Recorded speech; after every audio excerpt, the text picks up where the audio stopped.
అందరికీ నమస్తే. నా పేరు సమన్విత. నేను 3వ తరగతి చదువుతున్నాను. నేను చాలా ధన్యవాదాలు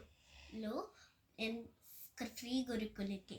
ఎందుకంటే మాకు ఇష్టమైన కథలు మా మామ చెప్తుంది. నాకు కథలంటే చాలా ఇష్టం, వినడం అంటే చాలా ఇష్టం. అదే కాకుండా మా మేడం పేరు వచ్చేసి రాజలక్ష్మి. తను చాలా బాగా కథలు చెప్తుంది. అర్థం కాలేదనుకో ఈచ్గా ఒక్కొక్క ఎగ్జాంపుల్ తీసుకొని చెప్తుంది. నాకు చాలా కథలు చెప్పిన అందులో మీకు చెప్పేది ఒక కథ.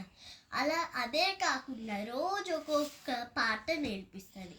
ఒక కథ ఒక పాట చెప్తాను మీకు.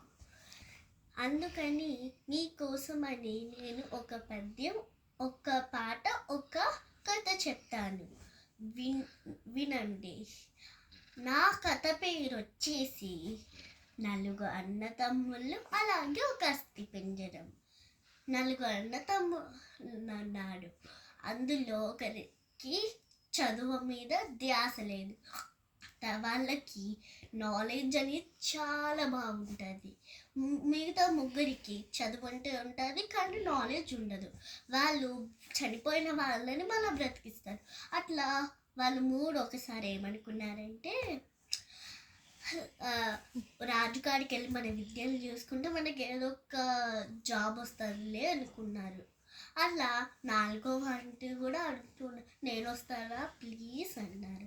అయినా వద్దు వద్దు వద్దు అన్నారు. కానీ వినుకోకుండా ప్లీజ్ ప్లీజ్ ప్లీజ్ అంటే సరేలే అని రాజు కాడికి వెళ్తూ ఉన్నారు.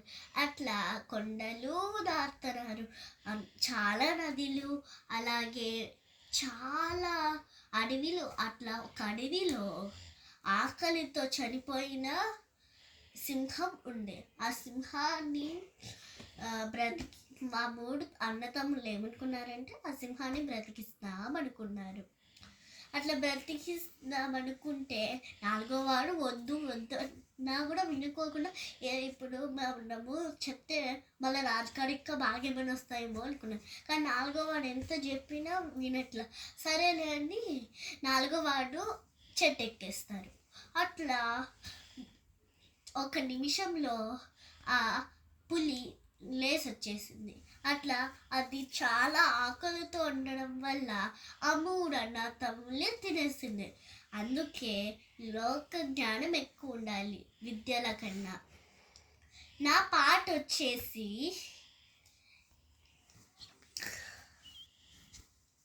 తాత అట్టు అట్టు అట్టు అట్టు పెసరెట్టు అమ్మ అమ్మ చేసి పెట్టు.